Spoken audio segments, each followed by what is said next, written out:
Yes, sir. Fait que c'est parti, mon Marc. Premièrement, pour ceux qui se joignent à nous à l'instant, aujourd'hui, on va avoir une petite entrevue pour parler de ton expérience à travers Évolution Alpha. Donc, Marc-André Barrio, je vais t'inviter à commencer par te présenter peut-être aux gens qui ne te connaissent pas encore, les rares qui ne te connaissent pas parmi mon auditoire. Alors, qui es-tu? Qu'est-ce que tu fais dans la vie? Yes, ben, c'est ça. En fait, Marc-André Barrio, je suis un garçon originaire de l'Outaouais, puis je suis un combattant professionnel en arts martiaux mix. Je fais partie là, des très rares là, qui ont réussi à percer au plus haut niveau des sports de combat, surtout au Québec. Présentement, on est seulement deux qui sont actifs là, J'aime dire que c'est la Ligue nationale du sport de combat parce qu'il n'y a pas plus haut que la UFC là, dans le Hmm. sport.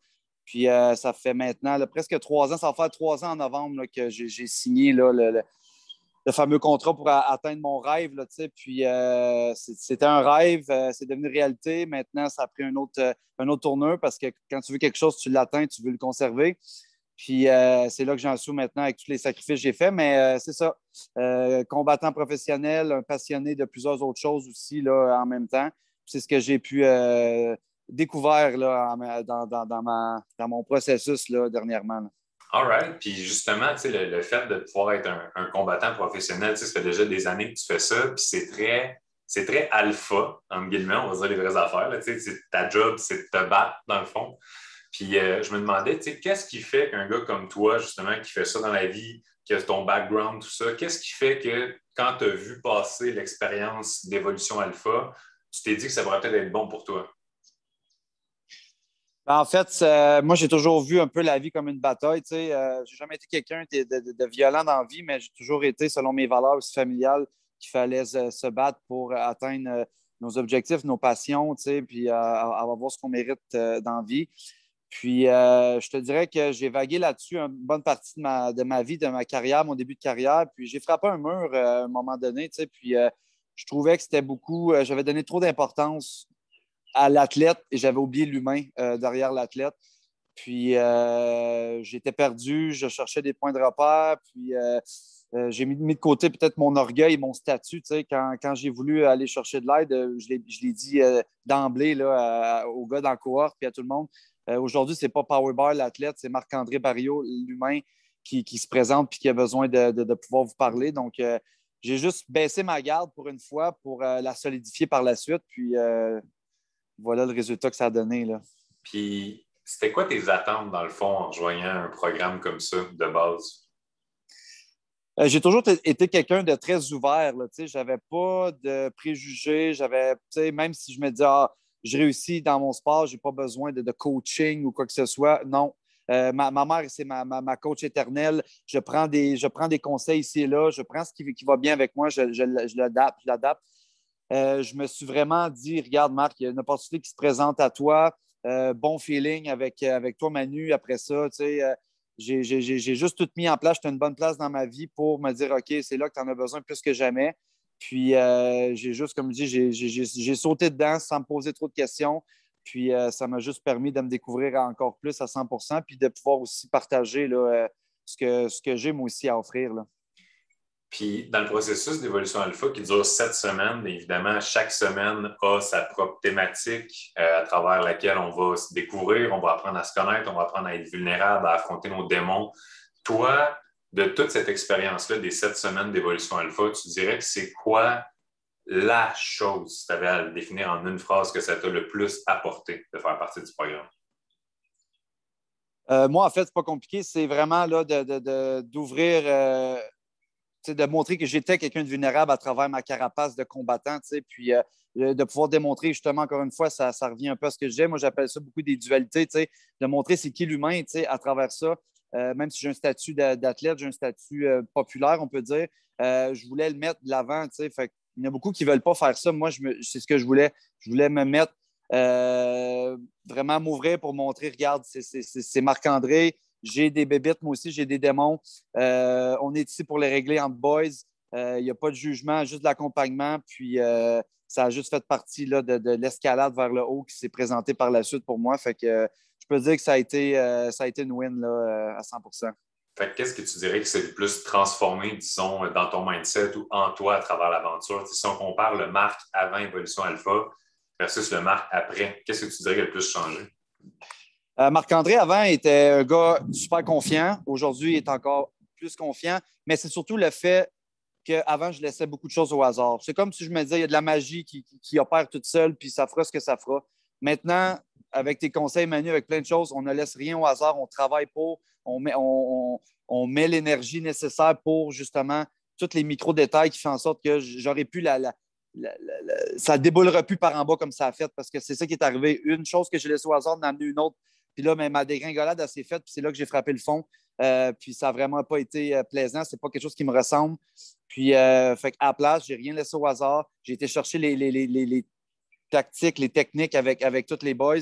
Puis, c'est ce qui a fait en sorte que maintenant, tu sais, je peux dire que dans mon sport, que ce soit toutes les facettes du sport de combat, mais surtout de l'humain qui se présente dans la cage, je me sens inébranlable quand j'embarque là-dedans, justement parce que j'ai la confiance de savoir que j'ai rien laissé au hasard, puis je peux foncer avec tout le plaisir que j'ai à faire mon travail. Là. Wow! Ben, t'écouter parler, en tout cas, ça a l'air d'avoir eu vraiment un bel impact. Puis, tu sais, moi, je l'ai vu à travers, comme je t'ai vu évoluer dans ces 7 semaines-là, mais je t'ai vu aussi continuer d'évoluer par après parce que le timing, pour ceux qui ne savent pas, était super bon parce qu'à la fin des 7 semaines, tu t'en allais te battre pour un combat super important. Puis, est-ce que tu peux peut-être nous partager justement là, à l'aube de ce combat-là, tu venais de terminer ton programme d'évolution alpha, comment tu décrirais ton état d'esprit au moment de rentrer dans le ring versus peut-être ton combat d'avant? J'étais non seulement au meilleur de toutes mes capacités physiques, mentales, spirituelles, j'étais aligné, mais j'ai surtout mis en application les techniques qu'on a travaillées ensemble. Je n'ai pas eu peur maintenant de parler à moi à travers le miroir. Je me rappellerai toujours, puis je l'ai refait à mon dernier combat, il y a un mois. Fait que ce combat-là là, qui a suivi le programme Évolution Alpha tombait genre quelques jours après, là, donc j'étais vraiment dedans. Puis c'est ce que j'ai fait. J'ai été parler à travers l'athlète qui s'en allait se battre. J'ai parlé à Marc-André en arrière dans le miroir, puis je me suis dit, Marc, tu reviens dans la chambre d'hôtel dans quelques heures en winner, tu ne laisses rien au hasard, tu n'as pas de regrets, tu y vas, puis tu fonces, puis tu fais ce que tu as à faire, tu as tout fait. Fait que là, il reste juste la partie le fun. Donc, j'ai vraiment eu ce dialogue-là avec moi-même, ce que je n'avais pas avant, parce que je ne sais pas, je n'étais pas conscient de ça, puis on ne m'avait juste pas amené à aller jusque-là. Puis je l'ai non seulement compris, je l'ai appris, mais je l'ai appliqué. Puis écoute, ça a fait des belles choses parce que ça fait 2 fois en peu de temps là, que c'est payant. Là. Yes, que dans le fond, depuis le combat, c'est que des victoires de ce qu'on a pu observer jusqu'à maintenant. Puis là, tu as un autre gros combat qui s'en vient bientôt. Fait qu'on te souhaite vraiment le meilleur pour ça, même si tu sais que c'est pas de la chance. Puis je pense qu'il y a une phrase aussi qui t'avait beaucoup marqué dans le programme, c'était quand on avait dit lors d'un coaching individuel, les autres, tes opposants, they practice martial arts. You practice Right. everything. Everything. Exactement. Ouais. Comment tu définirais, genre, pour toi, qu'est-ce que ça représente cette citation-là de You practice martial arts, I practice everything? Qu'est-ce que ça veut dire pour toi? Je trouve que ça démontre bien que moi, je suis beyond martial arts. Je suis au-delà de ce qui est, mettons, le contexte juste athlète, sportif. Je veux montrer que, puis d'ailleurs, je travaille un peu sur mon branding, mon image de marque un peu à moi autour de ça. Je ne veux pas juste quelque chose qui signifie l'athlète powerbar. Je veux qu'on ait quelque chose qui va au-delà de ça. Donc, c'est là que j'ai été amené dans le processus, c'est-à-dire de montrer que je peux être une bonne athlète, mais je suis un bon partenaire d'entraînement. Je suis un bon élève pour les coachs. Je suis un bon partner pour ma blonde, parce que je veux pas. Ça fait juste 1 an que je suis avec, puis c'est toujours de l'apprentissage. Puis il faut qu'on évolue ensemble là-dedans. Puis c'est pas juste de je gagne mon combat, mais j'ai tout scrappé ma relation avec ma blonde. C'est pas de même ça fonctionne. Donc, ça doit être un tout. Puis mes relations avec mes commanditaires, avec mes fans, avec tout ça. Donc, c'est vraiment tout ça que j'ai enveloppé ensemble. Puis j'ai élevé ça avec moi jusque dans la cage. Puis c'est ce qui a fait que j'ai juste eu des bonnes choses qui ont découlé après. Avant, j'avais le sentiment que j'en faisais jamais assez pour le monde parce que justement, je ne maîtrisais pas toute cette recette-là. Maintenant, je la maîtrise puis je la déguste. Là. Parfait. Puis ce que je comprends aussi, c'est que maintenant, tu es beaucoup plus équilibré comme personne. 100 l'équilibre a toujours été, puis ça va toujours l'être. Je pense que ça va d'ailleurs faire partie d'un de mes prochains projets de tatou. Là. Une balance, l'équilibre, trouver un peu là-dedans parce que j'ai souvent été all-in dans quelque chose. C'est bon d'être all-in, mais il ne faut pas négliger les autres choses. Donc, c'est d'avoir le bon équilibre. Puis en ayant pu parler avec d'autres gars dans la cohorte qui ne sont pas des athlètes, pas pantoute, mais qui ont leur combat, leur bataille à leur façon dans la vie. J'ai pu me situer là-dedans, j'ai pu comprendre qu'il y a beaucoup de facettes à maîtriser, puis que ce n'est pas parce que je me distingue dans une que je suis le king. Je dois être un ensemble, un tout. Puis c'est ça que je travaille jour après jour, là, de pouvoir être performant dans toutes les facettes. Puis je suis content de pouvoir maintenant donner mon énergie dans tout, dans le fond. Là. Ben, je suis extrêmement heureux de pouvoir voir le développement justement de l'athlète, du chum, du Marc, du fils, parce que c'est vraiment les objectifs de la cohorte. Puis la plupart des gars, ils ne réalisent pas à quel point tu peux être un top athlète, mais si tu es comblé de dettes, quoi que ce soit, c'est pas mieux. Ou si tu es un milliardaire, mais qui détruit sa famille de l'autre côté ou qui prend pas soin de sa santé, ultimement, le bonheur, c'est un peu ça, je pense, c'est de réussir à trouver son équilibre personnel entre la performance, entre le bonheur aussi, qui est dans le fond, le plus important de tout ce qu'on fait, c'est pour être heureux. Tu te bats parce que ça te rend heureux, on est en couple parce que ça nous rend heureux, puis c'est ça l'objectif. Fait qu'est-ce que tu dirais? Là, tu as parlé un petit peu des boys. Puis il y en a qui, évidemment, c'est quand même très secret. Il n'y a pas beaucoup d'informations disponibles pour savoir c'est quoi la cohorte concrètement. Tu as parlé un petit peu des boys. Parle-nous un peu de l'ambiance et de la dynamique entre gars dans une cohorte. Ça ressemble à quoi? Moi, ce qui m'a vraiment fait triper de l'ambiance là, dans la cohorte, c'est que chaque personne a ses traits de caractère, puis chaque personne va parler, d'autres vont écouter. Il y a tout le temps des speakers, mais comme on avait de la place pour chaque personne, puis même si à travers les semaines, les calls, on se parlait, puis il y en avait qui étaient moins impliqués, ben, les gars amenaient tout le monde à être impliqué à chaque semaine, où chaque semaine était un thème qui touchait quelqu'un de différent.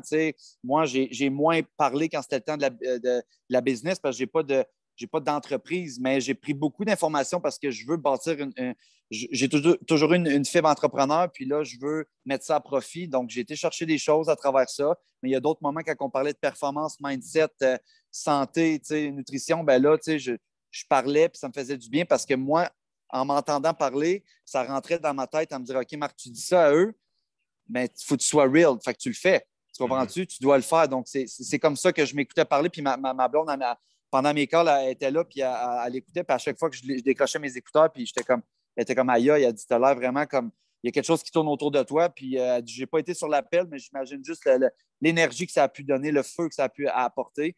Puis je disais aussi vice-versa. Des fois, je parlais moins. Elle dit, ça fait une demi-heure que je t'entends pas trop parler. Je suis comme, mais j'écoute. Puis je sortais de là aussi motivé, puis aussi le feu derrière d'entreprendre la semaine, puis tous les défis, les devoirs à faire. Fait que ça a vraiment été, là, ça a vraiment été wow. Là. Bon, je suis content d'entendre ça parce que aussi une des choses sur lesquelles je mets beaucoup l'accent dans ce programme-là, c'est justement l'esprit d'équipe, la proximité. C'est un programme qui est juste pour les boys, c'est un petit groupe, c'est tissé serré. Comme tu l'as dit, il n'y a personne qui est laissé en arrière. Puis il y a un autre élément aussi que tu as apporté qui est c'est real. Puis tu le sais, dès le début du programme, le point central sur lequel j'insiste, c'est l'honnêteté, la vulnérabilité. Fait est-ce que tu peux me parler un petit peu plus de l'aspect à quel point ton rapport peut-être avec l'honnêteté, surtout l'honnêteté envers soi-même, parce que l'honnêteté, c'est pas de compter les mensonges, là, c'est quel bullshit on se raconte à nous-mêmes surtout. Est-ce que tu peux me raconter un peu comment ton rapport à l'honnêteté, l'authenticité, la vulnérabilité a changé tout au long de la cohorte? Écoute, c'est devenu ma nouvelle identité. Pas que c'était pas ça avant, mais comme je disais, je laisse rien au hasard, puis là, je vais être vrai avec moi-même. Je l'ai mis en application à l'aube de mes combats en me parlant dans les yeux. Maintenant, quand je dis que je dis avec ma copine, maintenant, ce qu'on partage sur les médias sociaux, ce n'est pas pour bien paraître et avoir des likes. Je n'ai pas envie de savoir que j'ai mis quelque chose dans l'air heureux puis on s'est chicané toute la semaine. Ce n'est pas comme ça que ça fonctionne. Je veux que ça paraisse, puis sinon, je vais me retirer de ça. J'aime autant mieux en mettre moins que de mettre des choses juste pour avoir l'air beau ou peu importe. Donc, ça fait partie de ça, l'authenticité. Puis, pour ceux qui savent ou ne savent pas, j'ai fait un gros move. Je suis rentré en Floride. Nouvelle équipe, nouvel environnement, beaucoup de nouveautés pour moi. Donc, c'était le temps de mettre ça en application puis d'être plus que jamais. C'est pas parce que je me suis sauvé de quoi que ce soit, c'est parce que la vie m'a amené à être ici. Puis maintenant, je le vois tellement que les gars dans le gym, les nouvelles connaissances que je me fais, c'est le vrai Marc-André qui voit. Puis sans que j'aille aller vers eux autres, ils viennent vers moi. Il y a quelque chose qui vient vers moi sans vraiment que je le veuille. Puis je pense que c'est dû justement à l'authenticité. Puis le fait que je suis vulnérable, je suis capable d'être le gars que je suis. Puis Ça te je rend joue plus pas les gros. magnétique. exactement. Je ne joue pas les gros toughs. Là, je gagne des combats. Oui, je fais de la MMA, mais comme j'ai d'autres choses à apporter, puis le monde le voit aussi. Fait que ça, je suis vraiment fier de ça. Fait que qu'est-ce que tu dirais à, par exemple, ben, première question, à quel genre de gars tu penses que ça s'adresse, le programme Évolution Alpha? Parce que c'est vraiment pas fait pour tout le monde, on va se le dire. Fait que c'est pour Non, qui, non. je pense. Ben, en fait, c'est ça. Non, c'est pas fait pour tout le monde. Même moi, au début, comme je disais, je n'étais pas sûr si ça cadrait avec moi parce que je m'étais un petit peu mis pas des attentes, mais comme, je voyais que j'étais un peu en haut de ça. Mais quand tu te rends compte qu'on est tous prêts à investir dans soi-même, c'est vraiment important. J'ai mis énormément de temps dans de la pratique d'arts martiaux, dans des pratiques de ça, mais quand ça vient le temps de mettre du temps dans moi-même, il faut être aussi enthousiaste et être content de savoir que oui, il y a quelque chose de rattaché à ça. Il ne faut pas s'arrêter à un prix ou à du temps ou à quelque chose. C'est vraiment le contexte un peu de la valeur versus le coût. Qu'est-ce que ça t'amène? Puis c'est vraiment ça que je me suis dit, si tu es prêt vraiment à vouloir travailler sur toi-même, ça s'adresse à toi. Si tu sens que tu n'es pas prêt, ben, je pense que ça s'adresse à toi aussi parce qu'il y a quelque chose en quelque part, tu n'es pas honnête avec toi-même. Si tu dis que tu n'es pas prêt à quelque chose, c'est parce qu'il y a quelque chose qui traîne la patte. Donc, ce qu'on veut, c'est être capable de tout ramasser ça. Puis, je ne sais pas la clientèle type, là, vraiment mettre le doigt dessus, mais je pense qu'il y a vraiment, là, s'il y a quelque chose dans toi qui t'interpelle, tu as ta réponse toi-même. Là. Fait que pour ceux qui hésitent, justement, puis qui hésitent que ce soit parce qu'ils ont l'impression que ça va être trop intense ou parce qu'ils trouvent le prix élevé ou parce qu'ils ne savent pas, il y en a certains qui trouvent ça peut-être difficile d'oser s'imaginer se livrer et d'être vulnérable avec d'autres boys. Fait que ces gens-là qui ont ces résistances-là, toi qui les as vécues de l'intérieur, qu'est-ce que tu dirais à ce monde-là pour leur partager un peu ton expérience par rapport à ça? Ben, moi, je dirais que je suis un exemple, quand même assez bon exemple, étant donné que j'avais un statut, je me disais, je vais-tu vraiment aller me livrer? Est-ce que le monde veut le voir? C'est qui en arrière de l'athlète? Je suis quand même, comme je disais, connu un peu pour quelque chose. J'ai baissé la garde carrément. Puis c'est un lien que je fais avec le combat parce que je suis tout le temps sous mes gardes, je n'ai pas le choix de me protéger. Mais là, je l'ai baissé. J'ai fait mon vidéo d'entrée qui montre tout ce que j'ai à vouloir travailler moi aussi. Puis j'ai pas eu peur, je l'ai fait, puis j'ai même été plus loin que passé. Puis j'étais bien avec ça. C'est un relâchement qui s'est présenté à moi. Puis après ça, je me sentais libre de pouvoir décoller dans l'aventure avec tous les boys. Donc, c'est juste d'enlever un peu ces résistances-là là, que l'entourage nous donne, la société nous donne. Fait que c'est vraiment de se ramener à l'essence même là, de l'humain, de l'homme accompli, fier qu'on veut être. Puis c'est là-dedans qu'on nage avec la cohorte. Fait que je suis vraiment content. Là. Ben, je suis vraiment content d'entendre ça. Puis merci beaucoup pour ton partage. Puis j'aurais une dernière question pour pouvoir closer cette petite entrevue-là. C'est concrètement, on le sait, tu l'as dit toi-même, c'est une question de retour sur investissement, c'est une question de résultat. Fait que ce soit à travers ce que toi, tu as vécu ou ce que toi, tu as observé des résultats de tes confrères qui ont fait partie de l'aventure, si tu avais à résumer, que ce soit avec des bullet points ou quoi que ce soit, mais Évolution Alpha, ça te permet ça ou ça apporte ça. Ce serait quoi le fameux ça? Qu'est-ce que ça te donne de faire partie de ça? Ben, en fait, pour moi, ça m'a amené vraiment des why dans la vie. J'en ai toujours eu, je m'en crée, mais là, c'est vraiment au-delà du why, la structure qui vient avec ça. C'est facile de se dire, ben, je veux ça, c'est ça mon why de ce temps-ci. Mais là, c'est qu'on amène du challenge. OK, c'est ton why, c'est ça. Pourquoi c'est ça? Comment tu vas faire pour y arriver? Fait que là, c'est un petit peu comme, OK, il va me gratter. Fait que là, en faisant gratter ça, ben, ça t'amène au vif. Ça t'amène vraiment au nerf, on peut dire. Puis là, après ça, on peut dire, OK, je le veux-tu vraiment? T'sais? Comme à quel point tu le veux. C'est souvent ça que ça m'amène à me dire à quel point tu le veux. Ce qui sort de ta bouche, c'est quelque chose, mais ce qu'il y a dans ton cœur puis dans tes tripes, c'est d'autres choses. Fait que si ça, c'est pas en lien, tu n'es pas dans la bonne place. Donc, c'est vraiment ça. Ça m'a amené à me poser les vraies questions, puis surtout à aller droit au cœur, direct dans le nerf. Là, puis c'est comme ça que maintenant, je pose toutes mes questions à la vie, à moi-même. Est-ce que je le veux vraiment? Est-ce que ça va y rejoindre? Qu'est-ce qui me fait vraiment du bien ou c'est pour paraître? Mais moi, j'ai vraiment découvert que le paraître, l'être avant le paraître, tu comprends? Je ne veux pas mettre du paraître, même si ça paraît beau d'être en Floride, il fait beau, c'est puis ça.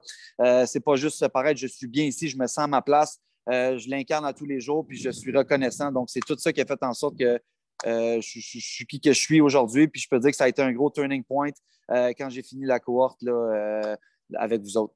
Wow. Ben, Marc, moi, pour t'avoir vu évoluer, je peux te dire plus équilibré, plus solide, plus real, plus confiant, puis définitivement très fier de connaître l'homme que tu es aujourd'hui. Puis j'invite tout le monde qui ne te connaissait pas à aller s'abonner et te suivre dans tes combats tout au long de ta très longue carrière parce qu'on sait que tu es unstoppable. Fait que merci encore pour aujourd'hui. Puis je suis certain que ça va aider certaines personnes à éclaircir un peu ce que c'est Évolution Alpha. Fait que je te dis merci, mon chum, puis on s'en reparle bientôt. Ça fait plaisir, Manu. Merci.